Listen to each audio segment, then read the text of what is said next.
Good afternoon, everybody. Thanks again for joining us this afternoon for another place-based webinar. Please do take note of the QR codes that you can see up on the screen here, a few links to some of the other kind of resources that we produce. To introduce myself, my name is Mark Willis. I work in the strategy team at Bromford Flagship, and I'm joined by my colleagues today in the strategy team, John Wade, Director of Strategy, Paul Taylor, Innovation Coach, and Mike Craggs, who is all to do with innovation and assets. And we're here today to talk about place-based working and the new strategy as we're kind of discovering it and forming it. To talk about a strategy that is based around place, we need to first kind of define what we mean by place and place-based working. So as we can see here, place-based working is a person-centered, bottom-up approach. What does that mean? It means that you start with communities themselves. That is the kind of central pillar that you coalesce around as an organization or a set of organizations to talk about the unique kind of strengths and needs in given locations. And as we can see there, it aims to build a picture of the local system from a local perspective. And why is that important? It's because the people that live and work there, will make better decisions about what's required in given locations.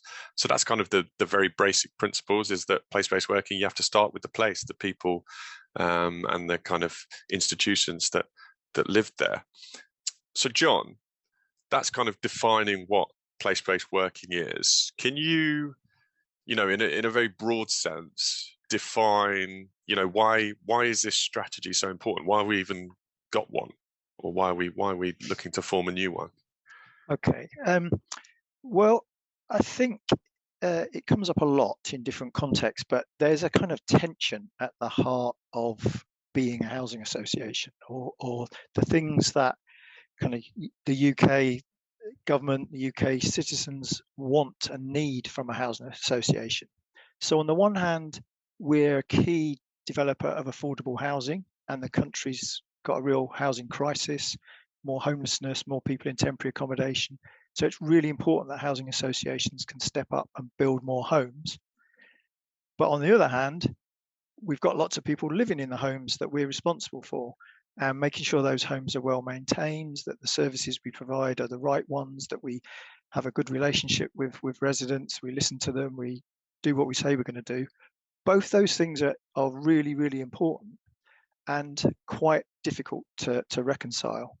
So I've put this map on the screen just to show that Bromford Flagship, we merged earlier in the year, has grown primarily because of that first ask of housing associations, that we build as many new affordable homes as we can. By bringing Bromford and Flagship together, we're able to unlock a lot more resource, a lot more funding, and we'll be able to build a lot more new affordable homes than we could have done as two separate organisations. But at the same time, the bigger you get, the more risk there is that you become very distant, you become disconnected from your customers, from the places where they live. And indeed, that was one of the biggest concerns raised by residents during the consultation around this merger.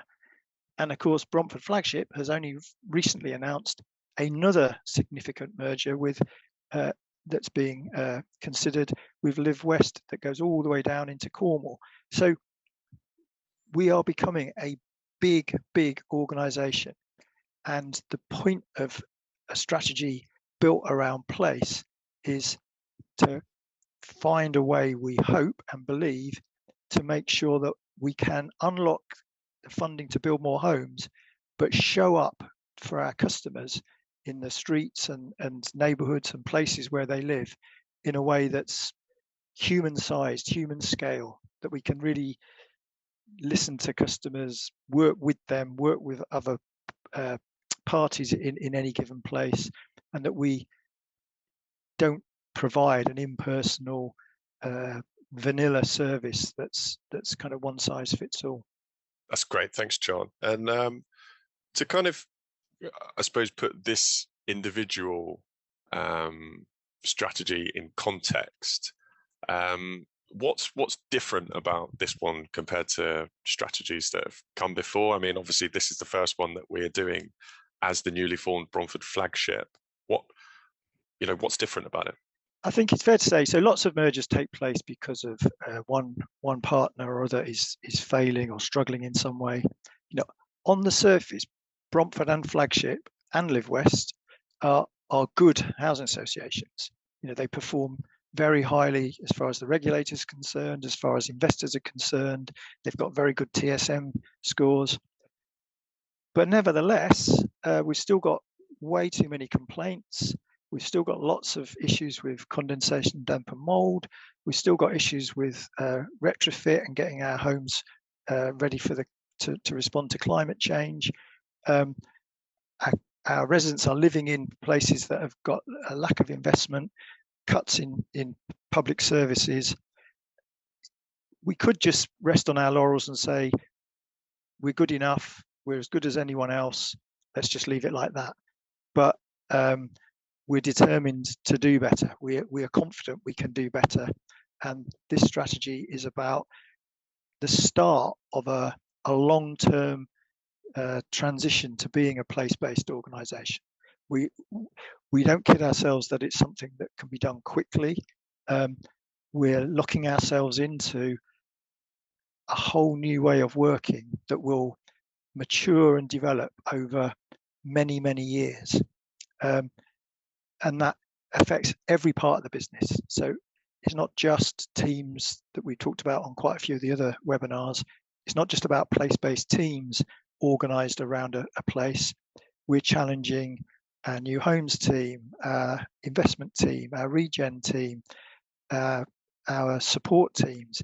Everyone has got to think, how do they operate differently if at the heart of the way we work is that we're a network of places where our customers live?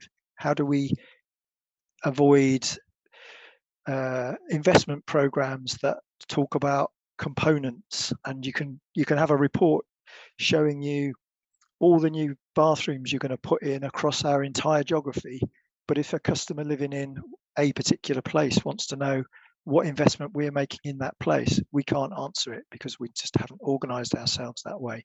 So it's going to challenge everything we do and how we do it. So it's going to take a long time, and that's why we're talking about it as a multi-strategy strategic shift. And in terms of it being a multi-strategy idea, it's going to, as we can see on the screen there, we're estimating 20 plus years to become a kind of truly place-based organization. How do you pivot from being organizations that have set a strategy over 4 years, very much in that kind of task and finish mold? Mm-hmm. How do you shift to kind of thinking much longer term in that 20-year space? I mean, it's a thought experiment initially, which is trying to imagine, you can see on that slide 2042 or 2046, trying to imagine the impact you'd like to have had, or imagining what a place might be like in 2042, and working back to say, if we just keep doing the things that we're doing now, we won't deliver that kind of impact. We are one of the biggest HAs now. We have got access to a lot of funding. There's a kind of responsibility for us to really challenge ourselves and think about how we have an impact that our homes are around for decades. The people who live in our homes may live in several different Bromford Flagship homes over a number of years. It's just not good enough to think in terms of short-term here and now problems. We've got to do the deep thinking, talk with residents, talk with councillors, businesses, a whole range of other people to help develop a shared kind of vision for each place. What could it be like? What's the potential of living in this place? And what part can we play? What part can residents play? What part can other stakeholders play? So encouraging people, and it's not easy. to really start thinking long term. So we've been doing a lot of thinking with our new homes team, and moving away from kind of more opportunistic developments that hit a number, that we've committed to Homes England that will deliver 1,000 homes a year. When we start asking, well, what homes are needed by our existing residents? We've got places where there's lots of flats, but there's no houses. People can't move on when they start a family and access a house with a garden. So, right, new homes team, we need some houses in this area. Could we demolish those garages? Could we buy that bit of land over there?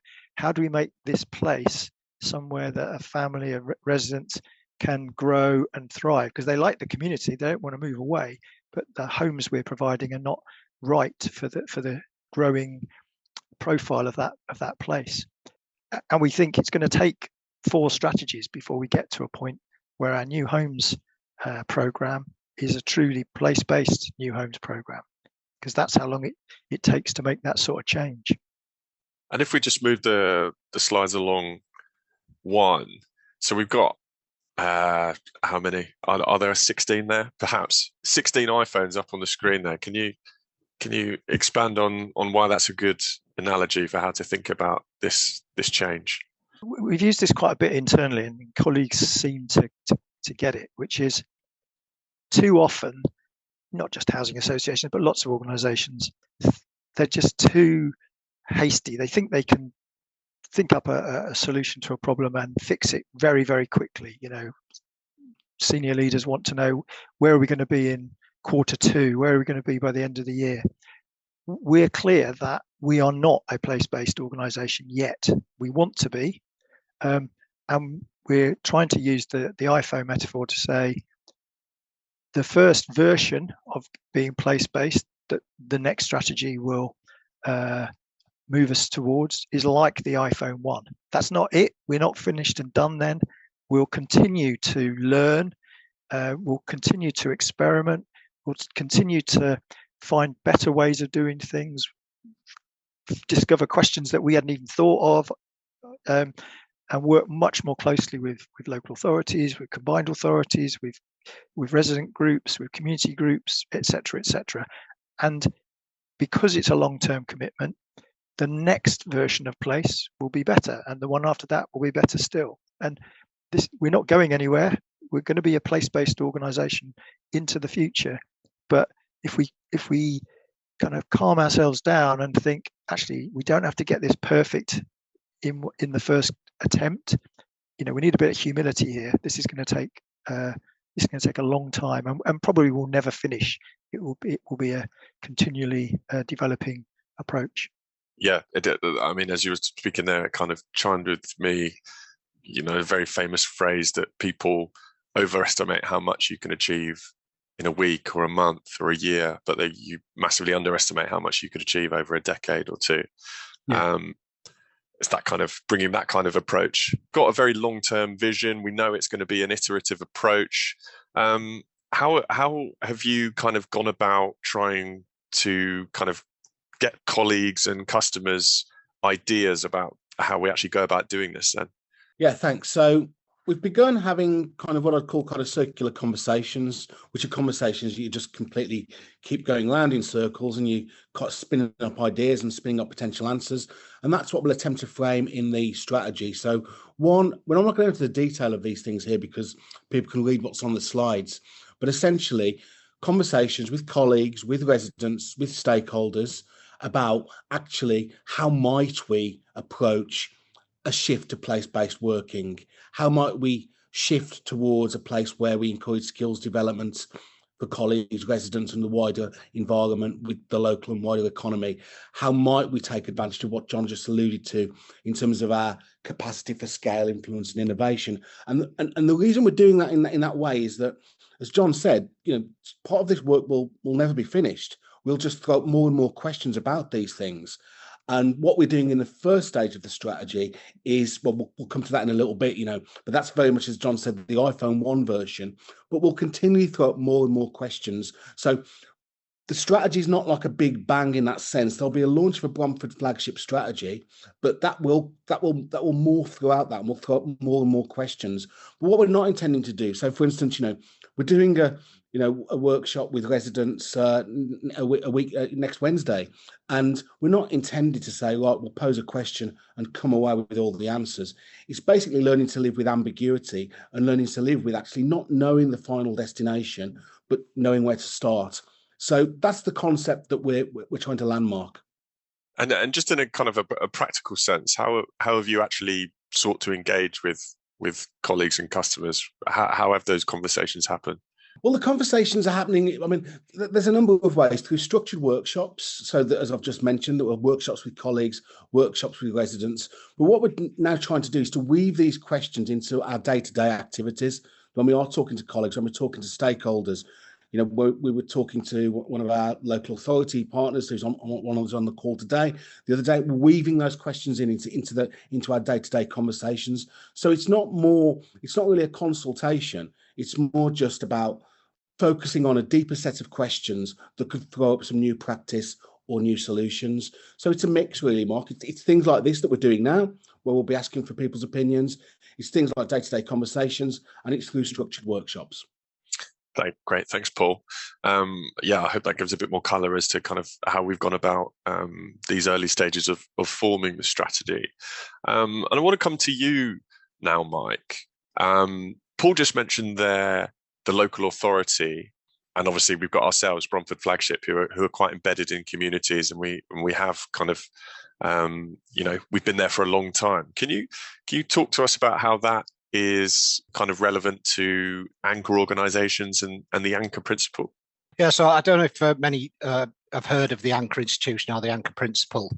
When we talk about anchor institutions, we're referring to organisations that are pretty much deep-rooted in the place itself. So they're not going to go anywhere. So if you think about housing associations like Bromford Flagship, local authorities, schools, universities, and, the NHS. So what you've got to remember that people move on, but organisations like this tend to stay, hence the anchor phrase. So, they're long-term fixtures in communities that have a huge influence for kind of what happens in that place itself. So not just through the services we provide or they provide, but through the opportunities that they create. So the way they spend their money, how they spend the money locally, and how they use their buildings, and even in Bromford's kind of realm around the land we use as well, and the local authorities. I think opportunities that anchors bring and the approach by working together. So if you think about when an anchor institute work together, the impact can be much greater. So it's not just about the local authority or Bromford in isolation, but it's creating opportunities. So supporting local economies, we might align things like procurement and recruitment. We might end up, through our pipeline of talent, through Bromford's pipeline of talent, employment and jobs, just primarily for local people. So what we're doing is we're creating the pound in the local community and in the local place where it'll be re-spent. So what we don't want to be doing is kind of, bringing our contracting in from Wales, letting them kind of do our work and then taking their pound back to Wales. So it's about keeping it localised. Then also kind of from where the areas we operate as well. So we talk about improving health and well-being. So working across housing, health and education can address root causes of issues like poor health, unemployment and social isolation. It's about building stronger and fairer communities. So we can look to share data insights, and we're building that. And I know Paul's been working really hard with a number of local authorities, and I do with health around some of the data insights, and maybe just looking at assets and targeting support where we needed it most. And then, of course, now, local authorities have got a big drive around net zero. So how can we tackle the big challenges like that, the environmental resilience in a coordinated way? And then start to shape the places we live. So through joint planning and maybe regeneration, anchors can help create the neighbourhoods, and support the people that are proud to live in. So kind of bringing it back to Bromford, being an anchor institution means recognising our long-term commitment to the places we work in. So, part of that, of the social and economic fabric, by partnering with schools, local authorities, education, NHS, the big anchors, the large local employers, which can help building thriving, resilient communities. So where people have a real sense of belonging and creating that opportunity. And then I always kind of ask the big question around, well, how do we enable this to happen? So like colleagues in any organisation, we all play a vital role in creating and sustaining the anchor organisation principle. And I think that's more around embedding values into their everyday work. Through the decisions and relationships and community connections, we help turn organisations' commitments like local employment, which I mentioned earlier, procurement and social responsibility into real action. So by contributing, championing inclusive practices and holding the organisation accountable to its community purpose, colleagues ensure the anchor principle are lived, not just stated. And I think that is that partnership piece we've got to work on.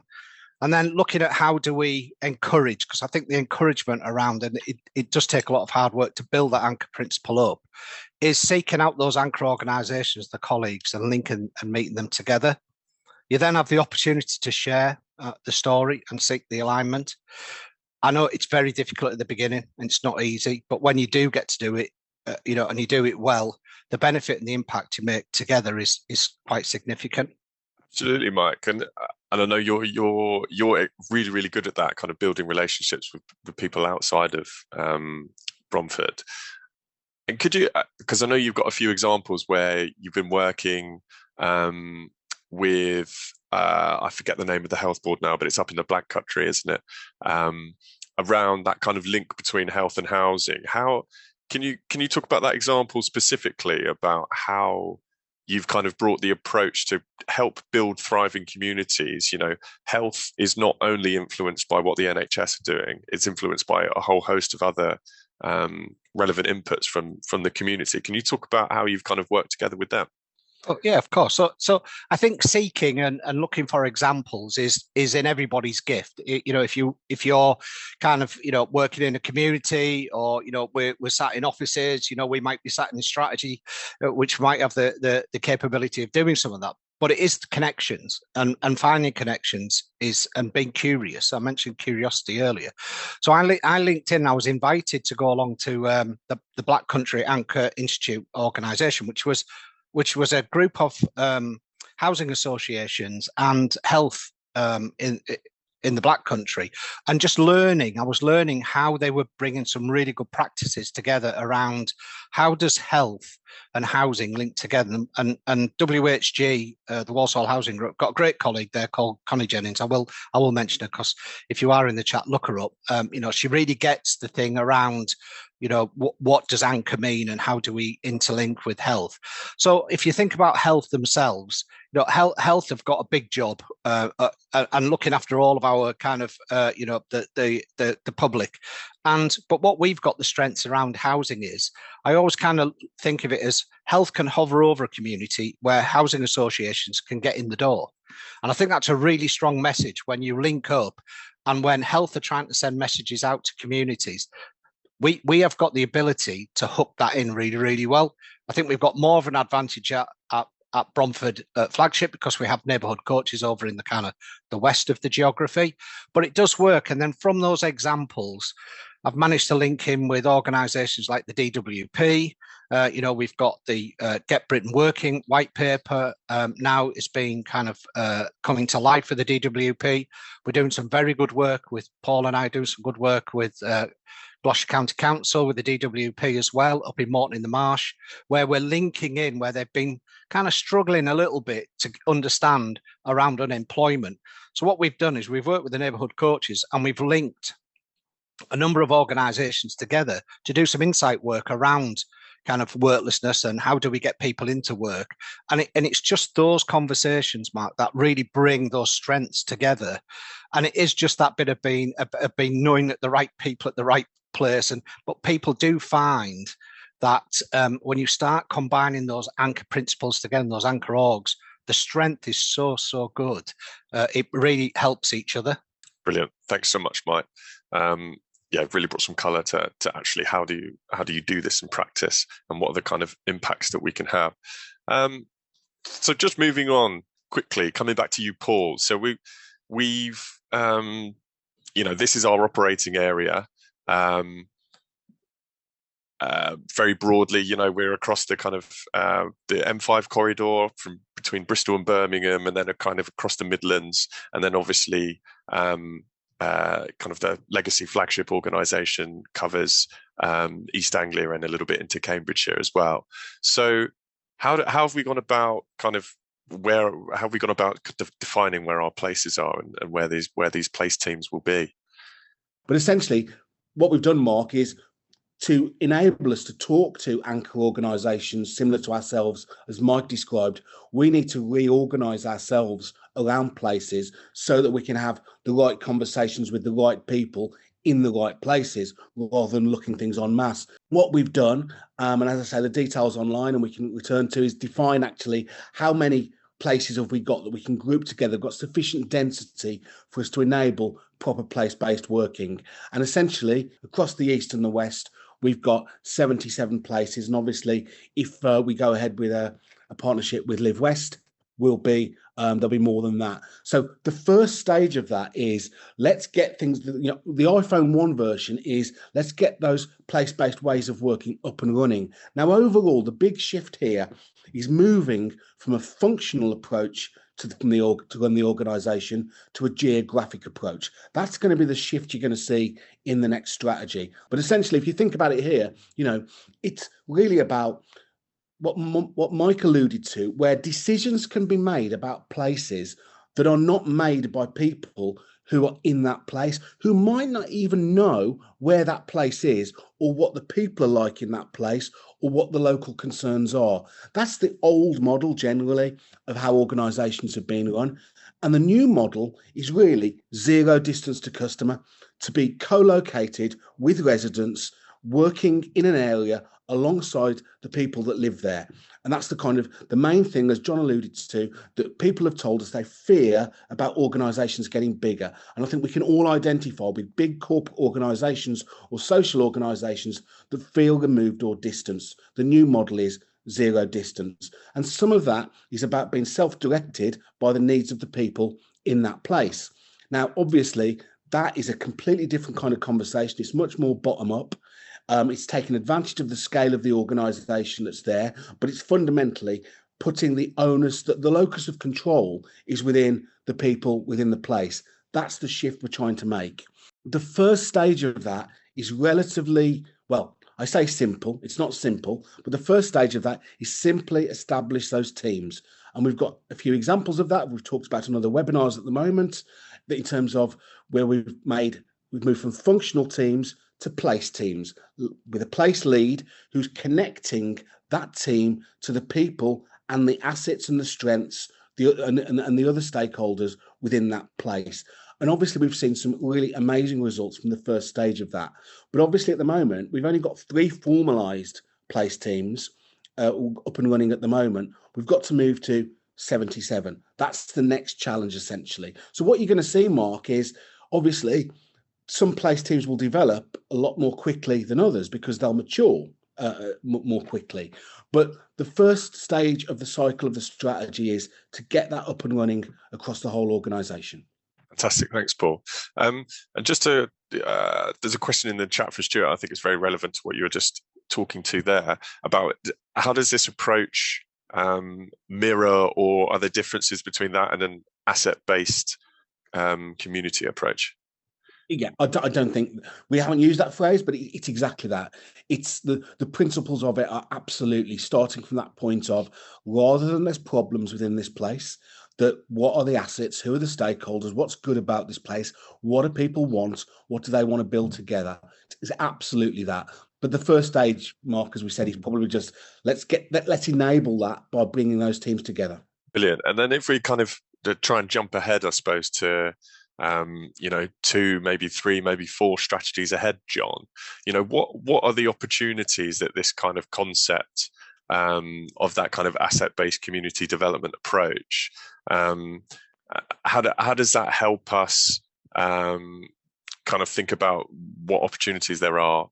So lots of things here, and I'm conscious of the time, but I think lots of organisations are facing very similar pressures. Funding cuts, hard to recruit the people they need, more and more regulation and kind of policy constraints on what they can do. But they tend to all be working in isolation. So Paul's been doing some work with education people recently who, a lot of my family work in education. Many people in a school don't even know what a housing association is. So there's no likelihood of them reaching out and building a relationship with the local housing association where lots of the children who come to their school may live, because they don't even know there is a thing called a housing association.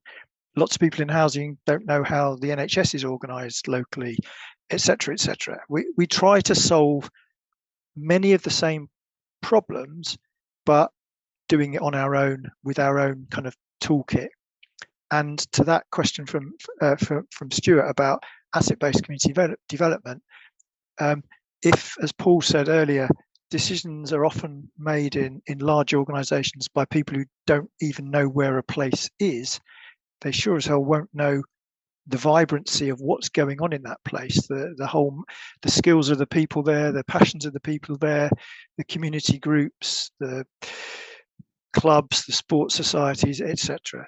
They're just looking at an area on a map, seeing probably quite deficit-based data about things that are not going well or are not working. They're not seeing anything about all of the successes. And I think the real prize of this is different organisations and the people who live in places getting much closer together, having much more of a shared view of what would make that place an even better place to live, and making better use of our skills, resources, working together to make that place a better place. And back to the scale point, I think there is an advantage, even at the place level, of a bigger housing association that has got access to more funding, can learn from lots of other places. There may be something fantastic that's going on in Staffordshire, which could be pertinent to a place in Bristol, or vice versa. And because we work across a big geography, if we get it right, then we can help share those ideas, share that learning. And we've also got more attention and influence over things like national policy, regional decision making and funding. So there could be things that are really getting in the way of a place thriving, that individuals working on the ground in that place can't really influence or do much about, but potentially the combined authority up the road or someone in central government might be able to pull a lever or do something that we can help direct into that place so that blocker gets resolved. Great, thanks, John. So that kind of brings us to the end of our presentation, and we'll move on to Q&A. There's been some fantastic questions already, which I've made a note of, and we'll distribute to the panel. And I just wanted to basically build upon what John was saying there about kind of the wider opportunities of moving to being place-based and working with other institutions that are moving to be place-based. And that leads us nicely into one of the questions from Dan Salis, which is, are there any examples of organizations that have already achieved what we define as place-based working? Which is an excellent question. Is there a playbook for how we make this successful? And one thing that I just want to add in before I maybe come to you first, Paul, is that it does generally seem that a decentralization of decision making seems to be quite trendy at the moment. Even from central government, there's a big push for devolution, to push kind of powers out to the regions, out to a more local level where people are making decisions about places that are more attached to the places. So, Paul, if I come to you now, what are the working examples here? Yeah, okay, this is a great question, and you mentioned that there isn't a playbook or there isn't a blueprint for this, I think. And that's one of the reasons why John's setting out that this is a multi-strategy pivot. There are examples of organizations who do some absolutely amazing place-based things. So I could point to Wigan Council, there's Working Gateshead. They are more geographically defined places than what we're trying to do. So I think what we're trying to do across multiple geographies, and it is very, very different. There are also examples outside of sector of organisations that have done some amazing things in terms of decentralisation. There are some great examples internationally. I think the shortcut to the question is there is no single blueprint that we need to follow, which is why this needs to be a continual process of exploration, evolution, and doing it slow and steady from my perspective. And I'd add to that I think, to be fair to the sector, small community-based housing associations are pretty good. They're pretty good at that part of the ask of housing associations, but they struggle to have the range of skills and capabilities, and they certainly struggle to access the funding needed to address the urgent need for more affordable housing. But they get a lot of the kind of being more in tune with and knowledgeable of and connected to the place than larger housing providers. Thanks, John. And there's been some kind of an array of kind of related questions, so I'm going to try and group them up if I can, which is all about, there's been some kind of immediate recognition that this is not just about kind of your typical housing management teams. This approach is going to kind of involve almost reinventing the structure of the entire organization already.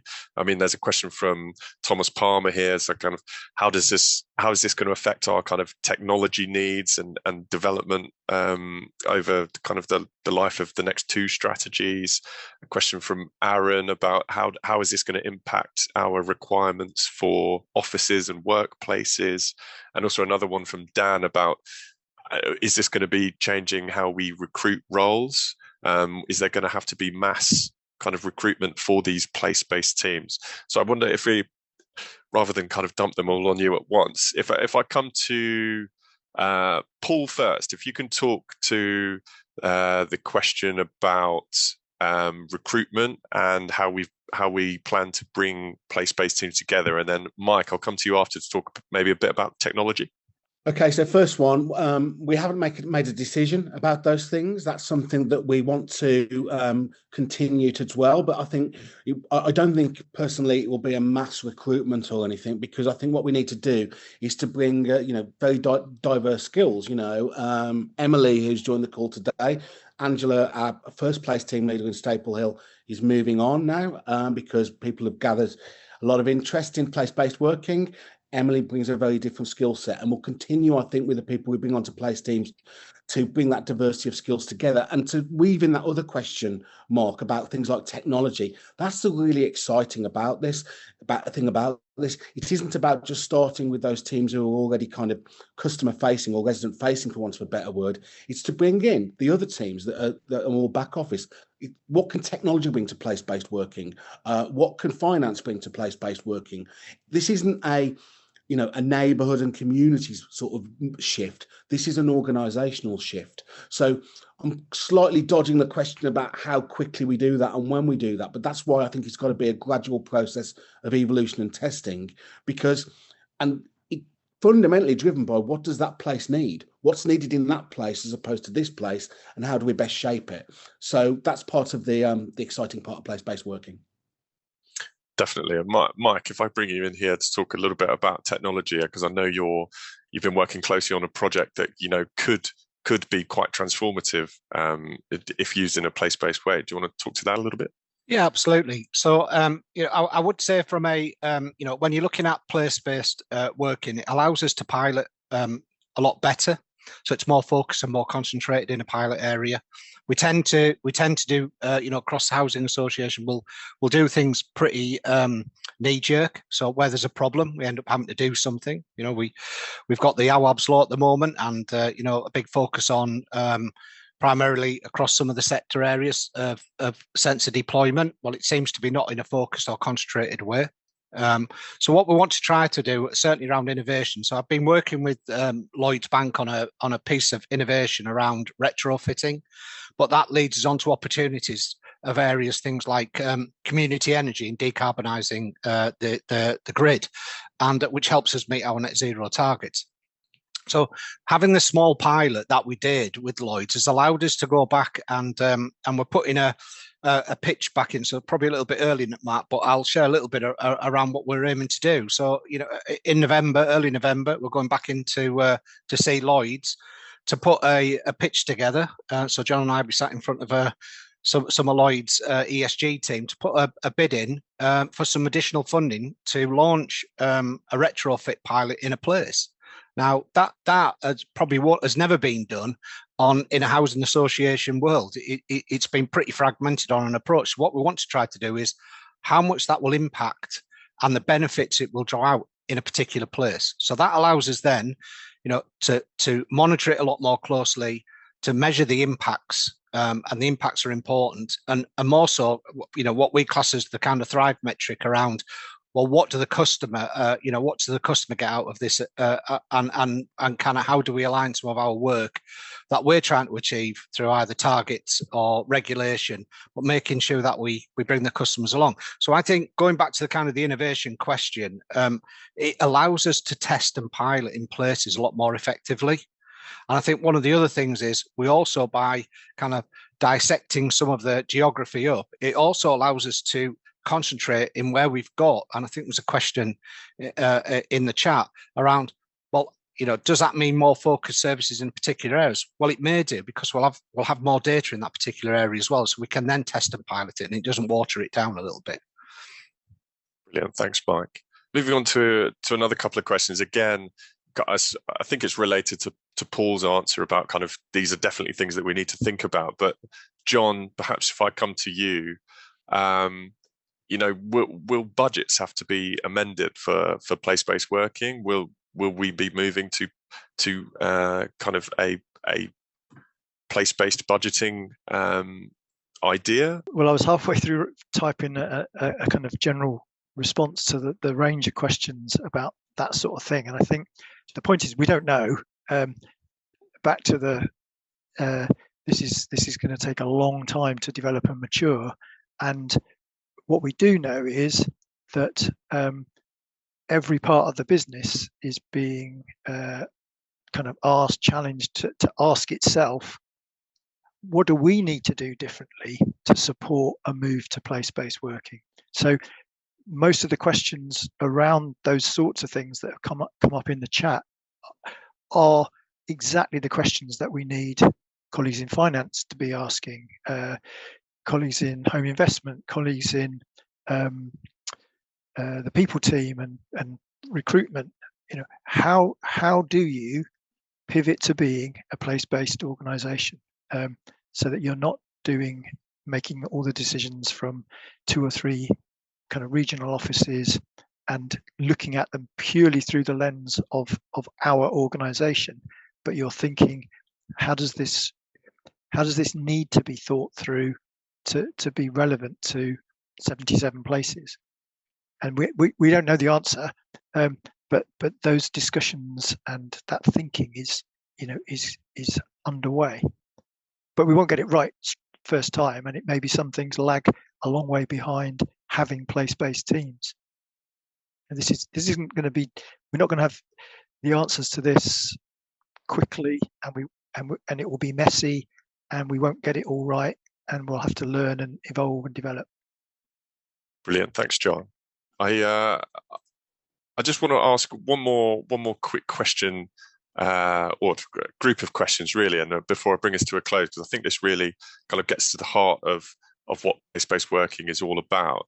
So there's a question from Matt Ansell, which is about, or how have we sought to kind of assess the unique strengths and needs of each place? And that's also kind of, I suppose, one end of a separate question, of which also from Matt, which is, what does success look like for place-based working in terms of in the places, how we are seeking to measure kind of social, economic Oh, it looks like we just lost him.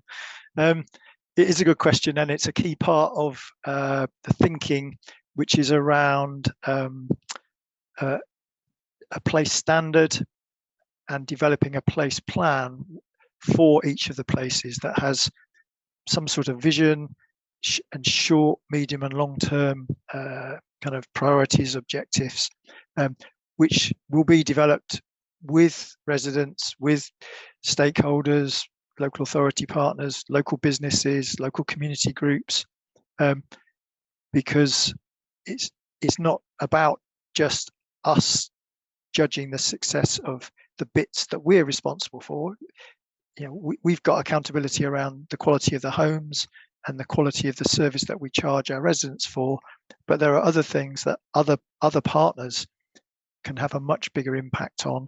And there are things where, back to Mike's point, by working more closely together, we can get 2 + 2 = 5. We can get bigger outcomes, better outcomes by working more closely together. So it's for the places to define what success looks like for that place, and they will be significantly different from one place to another, because in one place it might be there may be education or access to training issues that are the big priority. Somewhere else it may be antisocial behaviour or drug problems. Somewhere else it may be the quality of our stock and investment that Bromford needs to make.